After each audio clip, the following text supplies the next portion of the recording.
Hello ಮಕ್ಕಳ, 3ನೇ ತರಗತಿಯ ಮೊದಲನೇ ಅಧ್ಯಾಯ ವಾಟ್ಸ್ ಇನ್ ಅ ನೇಮ್, ಹೆಸರಿನಲ್ಲಿ ಏನಿದೆ, ಆ ಒಂದು ಪಾಠವನ್ನು ನಾವೀಗ ನೋಡ್ತಾ ಹೋಗೋಣ.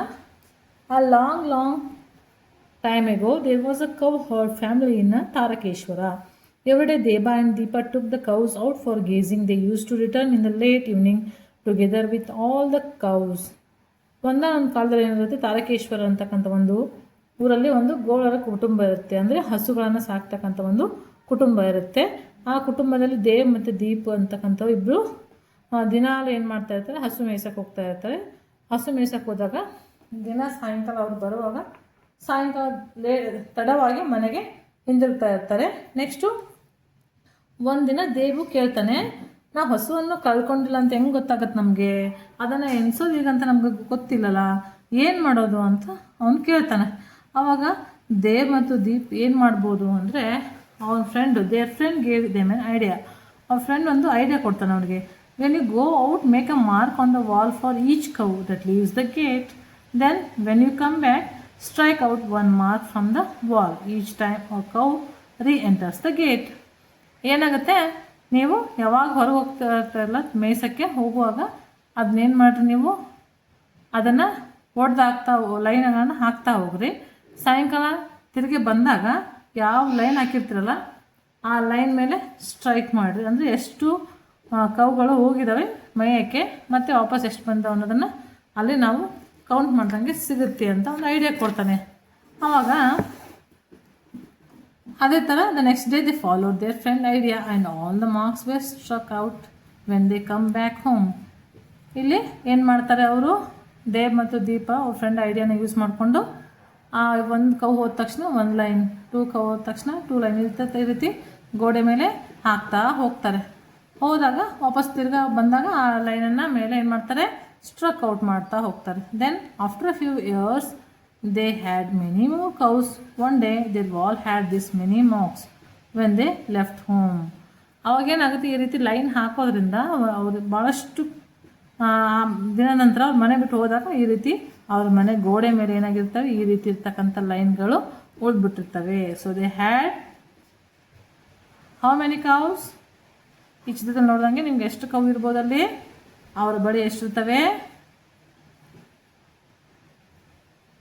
10, 20, 30, 40, 47 ಕೌಸ್ ಇರ್ತವೆ. ಅವ್ರ ಹತ್ರ ಮಕ್ಕಳ ಹತ್ರ ಎಷ್ಟಿರ್ತವೆ, 47 ಕೌಸ್ ಇರ್ತವೆ. ನೆಕ್ಸ್ಟ್ ಡೇ ಅದೇ ಥರ ಅವ್ರು ಏನು ಮಾಡ್ತಾ ಇರ್ತಾರೆ, next day return with the cows they struck out 1 mark as each cow enter the gate. 2 marks were still left on the wall. But they did not see any cows outside. They were worried. ಅಲ್ಲೇನಾಗುತ್ತೆ, ಅದೇ ಥರ ಮಾಡ್ತಾ ಇರುವಾಗ next day ಏನು ಮಾಡ್ತಾರೆ, ಲೈನ್ಗಳನ್ನ ಹಾಕ್ಕೊಂಡು ಹೋಗುವಾಗ line ಹಾಕಿರ್ತಾರೆ. ಬರುವಾಗ when they enter the gate then 2 cows are missing. ಈ 2 ಕೌಸ್ ಏನಾಗ್ತವೆ, ಮಿಸ್ ಆಗ್ತವೆ. ಅವಾಗ ಅವರು ಎಷ್ಟು ಅವ್ರ ಹತ್ರ ಇರ್ಬೋದು, 47 ಹಸುಗಳಲ್ಲಿ 2 ಹಸು ಮಿಸ್ ಆದರೆ ಎಷ್ಟು ಉಳಿತವೆ, ಎಷ್ಟು ಹಸುಗಳ ಮನೆ ತಲುಪಿರ್ಬೋದು, ಅವು 45 ಹಸುಗಳೇನಾಗಿರ್ತವೆ ಮನೆಗೆ ಮರಳಿರ್ತವೆ. ನೆಕ್ಸ್ಟು ಏನಾಗುತ್ತೆ, ದೇವ್ ಮತ್ತು ದೀಪ್ ತಕ್ಷಣ ಕಾಣೆಯಾದ ಹಸುಗಳನ್ನ ಹುಡ್ಕೊಳ್ಳೋಕ್ಕೆ ಅವರ ಹತ್ತಿರದ ಹೊಲದಲ್ಲಿ ಹೋಗ್ತಾರೆ. ಅವರಿಗೆ ಹಸುಗಳು ಸಿಗ್ತವೆ. ಅವರೆಲ್ಲ ಜೊತೆಯಾಗಿ ಸಂತೋಷದಿಂದ ಮನೆಗೆ ಮರಳ್ತಾರೆ. ಇದು ಒಂದು ಸ್ಟೋರಿ. ಅವ್ರ ಸ್ನೇಹಿತನ ಹತ್ರ ಇವಾಗ ಹೇಮಂತ್, ಅವನ ಸ್ನೇಹಿತ ದೇವ್ ಮತ್ತು ದೀಪ್ ಅವರ ಸ್ನೇಹಿತ ಹೇಮಂತ್, ಅವ್ರ ಹತ್ರ 36 ಹಸುಗಳು ಮತ್ತು 23 ಕುರಿಗಳಿದ್ವಿ. ಅವನ್ನ ನೀವೇನು ಮಾಡಬೇಕು, ಈ ರೀತಿ ಲೈನಲ್ಲಿ ಹಾಕಿ ಬರಿತಾ ಹೋಗ್ಬೇಕು. ಈ ಒಂದು ಕಾಲಮ್ ಕೊಟ್ಟಿದ್ದಾರಲ್ಲಿ ಇಲ್ಲಿ ನೀವು ಈ ರೀತಿ ಲೈನ್ ಹಾಕಿ ಬರಿತಾ ಹೋಗಬೇಕು. ನೆಕ್ಸ್ಟು ಇಲ್ಲೊಂದು ಪಿಕ್ಚರ್ ಕೊಟ್ಟಿದ್ದಾರೆ. ಲೆಟಸ್ ಡೂ, ನಾವು ಮಾಡೋಣ. Some animals and birds got together to play a game. They wanted to make 2 teams. They decided that captain of the first team will be the one with the longest name, that is the one with the most letters. The captain of the second team will be the one with the shortest name, that is the one with the fewest letter. ಇಲ್ಲಿ ಕೆಲವೊಂದಿಷ್ಟು animals name ಕೊಟ್ಟಿದ್ದಾರೆ. Team ಮಾಡ್ತಾ ಇದ್ದಾರೆ, 2 teams ಎನಿಮಲ್ಸನ್ನು. ನೀವೇನು ಮಾಡಬೇಕಾಗತ್ತೆ, ಇಲ್ಲಿ first team ಮತ್ತು second team find out ಮಾಡಬೇಕು. ಆದರೆ ಫಸ್ಟ್ ಟೀಮಲ್ಲಿ ಏನಿರಬೇಕು, ಅಕ್ಷರಗಳು ಜಾಸ್ತಿ ಇರ್ತಕ್ಕಂಥ ಎನಿಮಲ್ ನೇಮ್ ಇರಬೇಕು, ಅದು ಕ್ಯಾಪ್ಟನ್ ಆಗಬೇಕು ಫಸ್ಟ್ ಟೀಮಲ್ಲಿ. ನೆಕ್ಸ್ಟು ಆ ಲೆಟ್ರ್ಗೆ ಎಷ್ಟು ಲೆಟರ್ ಇದೆ ಅನ್ನೋದನ್ನು ಇಲ್ಲಿ ಬರೀಬೇಕಾಗತ್ತೆ. ಇಲ್ಲಿ ಕೊಟ್ಟಿರ್ತಕ್ಕಂಥ ಚಿತ್ರದಲ್ಲಿ ಯಾವುದಿದೆ ಫಸ್ಟು ಟೀಮ್ ಯಾವ್ದು ಆಗ್ಬೋದು, ಜಾಸ್ತಿ ಇರ್ತಕ್ಕಂಥ ಲೆಟ್ರ್ ಇರ್ತಕ್ಕಂಥದ್ದು ಎಲಿಫೆಂಟ್, ಹಾಗಾಗಿ ಎಲಿಫೆಂಟ್ ಬರೆದಿದ್ದೀವಿ. ಲೆಟರ್ ಕೌಂಟ್ ಎಷ್ಟಾಗುತ್ತೆ ಅದರದ್ದು 8. ಅದೇ ಥರ ಸೆಕೆಂಡ್ ಟೀಮ್ ಯಾವುದಾಗುತ್ತೆ ಚಿಕ್ಕದು, ಇಲ್ಲಿ ಡಾಗು ಮತ್ತು ರ್ಯಾಟು ಸೇಮ್ ಲೆಟ್ರ್ 1 2 3 1 2 3 3 ಲೆಟರ್ಸ್ ಇರೋದ್ರಿಂದ ನಾನೇನು ಮಾಡಿದ್ದೀವಿ ಇಲ್ಲಿ ರ್ಯಾಟ್ ಅನ್ನು ಬರೆದಿದ್ದೀನಿ. ಡಾಗ್ ಆದರೂ ಬರಿಬೋದು. ನೆಕ್ಸ್ಟು ಲೆಟರ್ ಕೌಂಟ್ ಬಿ 3, ಅದ್ರ ಲೆಟರ್ ಎಷ್ಟಾಗುತ್ತೆ 3. ಅದೇ ಥರ ನೆಕ್ಸ್ಟು ನಿಮ್ಮ who has a longer name discuss, ನಿಮ್ಮ ಜೊತೆ ಇರ್ತಕ್ಕಂಥ ಫ್ರೆಂಡ್ಸ್ ಆಗಿರ್ಬೋದು ಯಾರ್ದಾಗಿರ್ಬೋದು ಯಾವುದು ಲಾಂಗ್ ಆಗಿದೆ ನೇಮ್ ಅನ್ನೋದನ್ನು ನೀವು ಡಿಸ್ಕಸ್ ಮಾಡಬೇಕಾಗುತ್ತೆ. Next write down the names of some of your friends in the spaces given below and then answer the question from A to F. ಇಲ್ಲಿ ನಿಮ್ಮ ಫ್ರೆಂಡ್ಸ್ ಇರ್ತಕ್ಕಂಥ ಫ್ರೆಂಡ್ಸ್ ನೇಮನ್ನು ಬರೀಬೇಕು. ಬರೆದ್ಬಿಟ್ಟು ಇಲ್ಲಿ A ಇಂದ F ವರೆಗೂ ಕ್ವಶನ್ಸ್ ಕೊಟ್ಟಿರ್ತಾರೆ. ಆ ಕ್ವಶನ್ಗೆ ಇದನ್ನು ನೋಡಿಕೊಂಡು ನೀವೇನು ಮಾಡಬೇಕಾಗುತ್ತೆ ಆನ್ಸರ್ ಮಾಡಬೇಕಾಗುತ್ತೆ. ಅತಿ ಉದ್ದವಾದ ಹೆಸರು tick the longest name and cross the shortest name. Tick the longest name, ಇಲ್ಲಿರ್ತಕ್ಕಂಥ ಬರೆದಿರ್ತಕ್ಕಂಥದ್ರಲ್ಲಿ ಯಾವುದು ಲಾಂಗೆಸ್ಟ್ ಇದೆ ಅದಕ್ಕೆ ರೈಟ್ ಮಾರ್ಕು, ಯಾವುದು ಸ್ಮಾಲೆಸ್ಟ್ ಇದೆ ಅದಕ್ಕೆ ಕ್ರಾಸ್ ಮಾರ್ಕು ಅಂತ ಹಾಕಬೇಕು. ಈ ಥರ ಹಾಕಬೇಕು. ಇಲ್ಲಿ ನಾನು ಬರೆದಿದ್ದೆ ನೋಡಿ ತೇಜಸ್ವಿನಿ ಅಂತಿದೆ. ಇದು ಲಾಂಗ್ 9 ಲೆಟರ್ ಇರೋದ್ರಿಂದ ಇದಕ್ಕೆ ನಾವು ರೈಟ್ ಮಾರ್ಕ್ ಹಾಕಿದ್ದೀವಿ. ಇದಕ್ಕೆ ಆದರ್ಶ್ ಮತ್ತು ಮಹೇಶ್ ಚಿಕ್ಕದಾಗಿರೋದ್ರಿಂದ 6 ಲೆಟರ್ ಇರೋದ್ರಿಂದ ನಾವು ಅದಕ್ಕೆ ಕ್ರಾಸ್ ಹಾಕಿದ್ದೀವಿ. Next right the starting letter of your name, ನಿನ್ನ ಹೆಸರಂತ ಮೊದಲನೇ ಅಕ್ಷರ ಬರಿ ಅಂತ ಇದೆ. ಇಲ್ಲಿ ಅಕ್ಷರದ ಮೊದಲನೇ ಅಕ್ಷರ ಬರೀಬೇಕು. Count all the names that have the sem starting letter as yours. ನಿಮ್ಮ ಥರ ಎಸ್ ಇರ್ತಕ್ಕಂಥ ನಿಮ್ಮ ಯಾವ್ದು ನೇಮ್ ಇದೆ ಅದರಿಂದ ಸ್ಟಾರ್ಟ್ ಆಗ್ತಕ್ಕಂಥ ಹೆಸರುಗಳು ಇದರಲ್ಲಿ ಎಷ್ಟು ಬಂದವೆ ಅಂತ. ಇಲ್ಲಿ ಎಷ್ಟು ಬಂದವೆ ಕೇವಲ ಒಂದೇ ಒಂದು ಎಸ್ ಸಂಜನಾ ಒಂದೊಂದಿದೆ. ಹಾಗಾಗಿ ಎಸ್ಸಿಂದ ಸ್ಟಾರ್ಟ್ ಆಗ್ತಿರ್ತಕ್ಕಂಥದ್ದು 1 ಲೆಟರ್. ನೆಕ್ಸ್ಟು ಯಾವುದು ಮೊದಲ ಅಕ್ಷರವಾಗಿ ಹೆಚ್ಚು ಬಳಕೆಯಾಗಿದೆ ಅದರಿಂದ ಆರಂಭವಾಗುವ ಹೆಸರುಗಳನ್ನು ಎಣಿಸಿ. ಯಾವ್ದು ಜಾಸ್ತಿ ಆಗಿದೆ ಎಮ್ ಅಂತಕ್ಕಂಥದ್ದು 2 ಸತಿ ಬಂದಿದೆ. ಹಾಗಾಗಿ ಎಮ್ ಅಂತ ಇಲ್ಲಿ ನಾವು ಬರೆದಿದ್ದೀವಿ. ಕೊನೆಯ ಅಕ್ಷರ ಒಂದೇ ಆಗಿರುವ ಹೆಸರುಗಳನ್ನು ಎಣಿಸಿ. ಕೊನೆಯ ಅಕ್ಷರ ಯಾವುದು ಒಂದೇ ಆಗಿದೆ ಐ, ಇಲ್ಲಿ ಹರ್ಷಿನಿ ಐ, ದಟ್ ಈಸ್ ಅವೆರಡು ಆಗಿರೋದ್ರಿಂದ ಇಲ್ಲಿ ಏನು ಬಿಡ್ಬೇಕು ನಾವು 3 ಅಂತ ಬರೆದಿದ್ದೀವಿ. ನೆಕ್ಸ್ಟು ಹರ್ಷಿನಿ ಅಲ್ಲ ಎಚ್, ಆದರ್ಶ್ ಎಚ್ ಇದೆ, ಮಹೇಶ್ ಮತ್ತು ಮನೀಶ್ ಇದು 3 ಸತಿ ಆಗಿದೆ. ಐ ಅನ್ನೋದು 2 ಸತಿ, ಇದು 3 ಸತಿ, ಹಾಗಾಗಿ 3 ಅಂತ ಬರೆದಿದ್ದೀನಿ. ಕೊನೆಯ ಅಕ್ಷರ ಒಂದೇ ಆಗಿದೆ. Right the letters that are not the starting letter of any name. ಯಾವುದೇ ಒಂದು ಅಕ್ಷರದ ಮೊದಲನೇ ಅಕ್ಷರದಲ್ಲಿ ಪ್ರಾರಂಭ ಆಗದಿರ್ತಕ್ಕಂಥ ಲೆಟ್ರನ್ನ ಇಲ್ಲಿ ಬರೀಬೇಕಾಗುತ್ತೆ. ಫಾರ್ ಎಕ್ಸಾಂಪಲ್ ಈಗ ಎಸ್ ಇಂದ ಸ್ಟಾರ್ಟ್ ಆಗ್ತವೆ ಅಕ್ಷರಗಳು, ಎ ಇಂದ ಇರ್ತವೆ, ಇಲ್ಲಿ ಕ್ಯೂ ಇಂದ ಇರಲ್ಲ. ಹಾಗಾಗಿ ಕ್ಯೂ, ಎಕ್ಸ್, ಡಬ್ಲ್ಯೂ ಇಂದ ಇರ್ತವೆ, ಕೆಲವೊಂದು ರೇರು, ಆಮೇಲೆ ಝಡ್ ಈ ಥರ ಇರ್ತಕ್ಕಂಥ ಲೆಟರ್ಗಳನ್ನು ನಾವಿಲ್ಲಿ ಬರೀಬೇಕಾಗುತ್ತೆ. Next Teji and Jojo are making numbers using these cards. ಇಲ್ಲಿ 1 to 3 ನಂಬರು 1 to 20 ವರೆಗೂ ನಂಬರ್ಸ್ ಕೊಟ್ಟಿದ್ದಾರೆ. ನೆಕ್ಸ್ಟು 20, 30, 10 ಸಹಿತ ಕೊಟ್ಟಿದ್ದಾರೆ. ಅದರ ನೇಮ್ಸನ್ನು ಕೊಟ್ಟಿದ್ದಾರೆ, ನಂಬರ್ ನೇಮ್. ಇವನ್ನ ಯೂಸ್ ಮಾಡಿಕೊಂಡು ಕೆಳಗಿರ್ತಕ್ಕಂಥ ಕ್ವಶನ್ಗೆ ಆನ್ಸರ್ ಮಾಡಬೇಕಾಗುತ್ತೆ.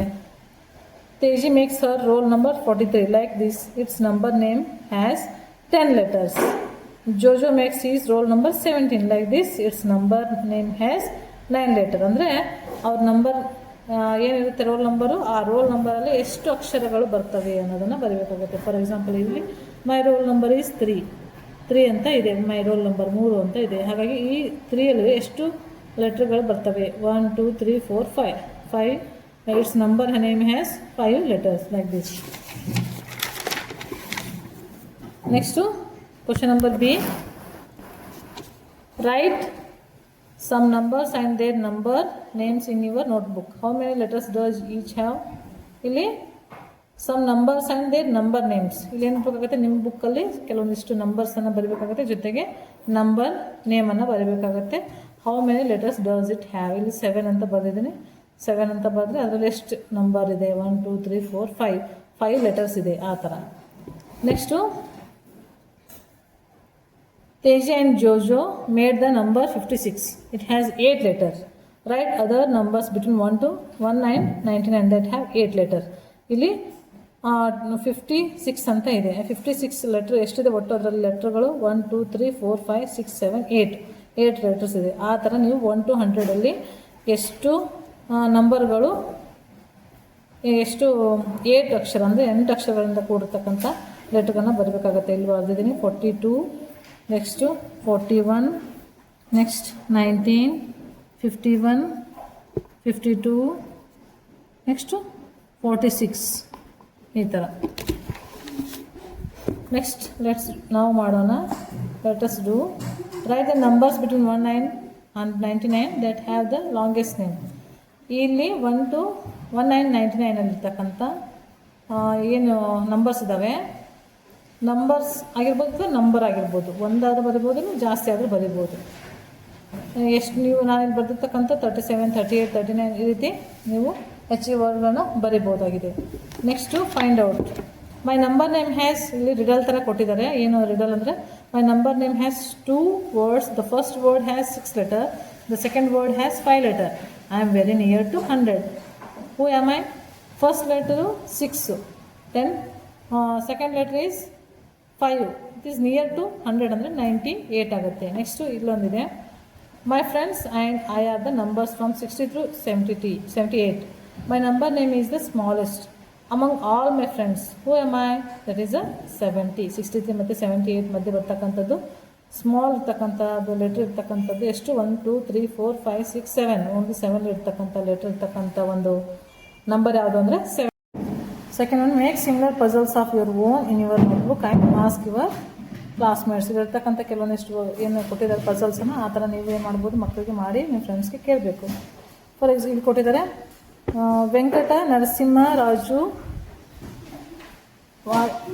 ನರಸಿಂಹರಾಜುವಾರಿಪೇಟ is the place in India with the longest name. It is located in Andhra Pradesh close to the border of Tamil Nadu.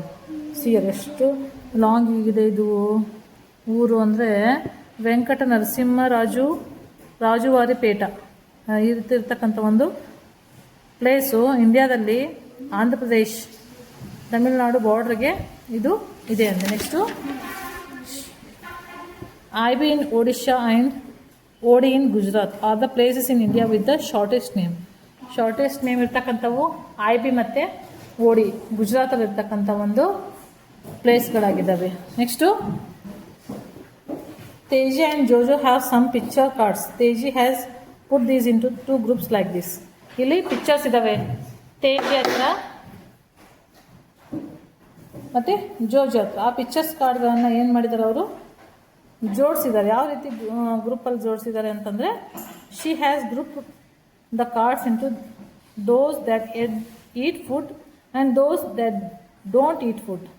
ಜೋಜೋ has arrange the same cards differently. ಇಲ್ಲಿ ಕೆಲವೊಂದಿಷ್ಟು ಏನು ದೋಸ್ that eat food, ಆಹಾರವನ್ನು ಸೇವಿಸ್ತಕ್ಕಂಥವು ಬೇರೆ, ಆಹಾರವನ್ನು ಸೇವಿಸಿರ್ತಕ್ಕಂಥ ವಸ್ತುಗಳು ಬೇರೆಯಾಗಿ ಆ ಕಾರ್ಡ್ಸ್ಗಳನ್ನು ವಿಂಗಡಣೆಯಾಗಿ ಮಾಡವ್ರೆ. ಅದೇ ಥರ ಯಾರು ಜೋಜೋ ಅದೇ ಕಾರ್ಡ್ಗಳನ್ನು ಬೇರೆ ಥರ ಆಗಿ ಜೋಡಿಸಿದ್ದಾಳೆ. ನಾವು ಇದಕ್ಕೆ ಏನಂತ ಹೆಸರು ಹೇಳ್ಬೋದು ಅಂತಂದರೆ, ಇಲ್ಲಿ ನೋಡಿ, kite, aeroplane, next sparrow, aeroplane, helicopter, then bee ಇದೆ. ಅದೇ ಥರ ಇಲ್ಲಿ mobile, book, rat, bulb, fish ಈ ಥರ ಇದೆ. ಇವೆರಡನ್ನು ನಾವು ಯಾವ ರೀತಿ ಹೇಳ್ಬೋದು ಜೋಜೋಗೆ ಹೆಲ್ಪ್ ಮಾಡೋದು ಅಂತಂದರೆ, what is common in each of the group Jojo has made flying object and non flying object. Flying object ಮತ್ತು ನಾನ್ ಫ್ಲೈಯಿಂಗ್ ಆಬ್ಜೆಕ್ಟ್ ಅಂತ ನಾವೇನು ಮಾಡ್ಬೋದು, ವಿಂಗಡಣೆ ಮಾಡ್ಬೋದು. Next given below are pictures of some household object. ಇಲ್ಲಿ ಕೆಲವೊಂದಿಷ್ಟು ಮನೇಲಿ use ಮಾಡ್ತಕ್ಕಂಥ ಪಿಕ್ಚರ್ಸ್ಗಳಿದ್ದಾವೆ, ಅದನ್ನು ನಾವು ಯಾವ ರೀತಿ ಡಿವೈಡ್ ಮಾಡ್ಬೋದು. Write the names of the above object in the 2 groups given below. ಇಲ್ಲಿರ್ತಕ್ಕಂಥ ಆಬ್ಜೆಕ್ಟನ್ನು ತೊಗೊಂಡ್ಕೊಂಡು ನಾವಿಲ್ಲಿ ಬರೀಬೇಕಾಗುತ್ತೆ. Things that need electricity, things that don't need electricity. ಆ ಪಿಕ್ಚರ್ ಇರ್ತಕ್ಕಂಥ ಟಿ ವಿ, ಲ್ಯಾಂಪ್, ಫ್ಯಾನ್, ಕ್ಲಾಕ್ಗೆ ಎಲೆಕ್ಟ್ರಿಸಿಟಿ ಬೇಕಾಗುತ್ತೆ, ಹಾಗಾಗಿ ಗ್ರೂಪ್ ಸಪ್ರೇಟಾಗಿ ಮಾಡೋದು. Next that don't need electricity, chair, bed, blanket and pillow. ಅದನ್ನೇ ನಾವು group the object given above differently, write them down in the space below. ಡಿಫ್ರೆಂಟಾಗಿ ಯಾವ ರೀತಿ ಮಾಡ್ಬೋದು ಅಂದರೆ, ಫರ್ನಿಚರ್ ಆ್ಯಂಡ್ ಎಲೆಕ್ಟ್ರಿಕ್ ಅಪ್ಲಯನ್ಸಸ್. ಫರ್ನಿಚರ್ಗೆ ಯಾವ್ದು ಹೇಳ್ತೀವಿ ನಾವು, ಚೇರು, ಬೆಡ್ಡು, ಪಿಲ್ಲೋ, ಬ್ಲ್ಯಾಂಕೆಟ್ ಇವೆಲ್ಲ ಫರ್ನಿಚರ್ ಆದರೆ, T V, lamp, fan, clock ಇವೆಲ್ಲ ಎಲೆಕ್ಟ್ರಿಕ್ ಅಪ್ಲಯನ್ಸಸ್ ಆಗ್ತವೆ. ಈ ರೀತಿಯಾಗಿ ನಾವು ಗ್ರೂಪ್ ಮಾಡ್ಬೋದು. ನೆಕ್ಸ್ಟು ಲೆಟಸ್ ಡೂ, ನಾವು ಮಾಡೋಣ. Hair styles. Mala is going to school, our mother has combed her hair. Mala school ಹೋಗ್ತಾ ಇದ್ದಾಳೆ, ಅವ್ರ ಮದರ್ ಅವ್ರಿಗೆ ಏನು ಮಾಡಿದ್ದಾರೆ, ತಲೆ ಬಾಚಿ ಈ ಥರ ಹಾಕಿದ್ದಾರೆ. Mala has ponytails. ಇಲ್ಲಿ ಮಾಲಾ ಏನು ಮಾಡಿದ್ದಾಳೆ, ಪೋಲಿಟೈಲ್ಸನ್ನು ಹಾಕ್ಕೊಂಡಿದ್ದಾಳೆ. ನೀವು look at the childrens in your class. All childrens comb their hair in different ways. ಎಲ್ಲ ಮಕ್ಕಳು ಬೇರೆ ಬೇರೆ ಥರ ಏನು ಮಾಡಿರ್ತಾರೆ, ತಲೆಯನ್ನು ಬಾಚ್ಕೊಂಡಿರ್ತಾರೆ. ಹಾಗಾಗಿ ಲುಕ್ ಆ್ಯಂಡ್ ರೌಟ್, ಅವರ ತಲೆ ಹೇರ್ ಸ್ಟೈಲನ್ನು ನೋಡಿ ನಾವೇನು ಮಾಡಬೇಕಾಗುತ್ತೆ, ಇಲ್ಲಿ ನಂಬರ್ಸ್ ಬರಬೇಕಾಗುತ್ತೆ. ಈ ಥರ ಹಾಕಿ ಇರೋರು ಮಕ್ಕಳ ಸಂಖ್ಯೆ 1, ಎರಡು ಜಡೆ ಹಾಕ್ಕೊಂಡವ್ರು 2, ಈ ಥರ ಹೇರ್ಸನ್ನು ಬಿಟ್ಕೊಂಡಿರೋದು 1, ಬೇಬಿ ಕಟ್ಟಿರೋದು 1, ಈ ಥರ ಇದು 2. ಈ ಥರ ನೀವು ಎಷ್ಟು ಮಕ್ಕಳ ಸಂಖ್ಯೆ ನಿಮ್ಮ ಕ್ಲಾಸ್ ರೂಮಲ್ಲಿ ಇರುತ್ತೆ, ನಿಮ್ಮ ಮಕ್ಕಳು ಏನು ಮಾಡಬೇಕಾಗುತ್ತೆ ಅದನ್ನು ನೋಡಿ ನೀವು ಬರೀಬೇಕಾಗುತ್ತೆ. ಇದೆಲ್ಲ 1ನೇ ತರಗತಿ 3ನೇ ತರಗತಿ ಮೊದಲನೇ ಪಾಠ, what is in the name.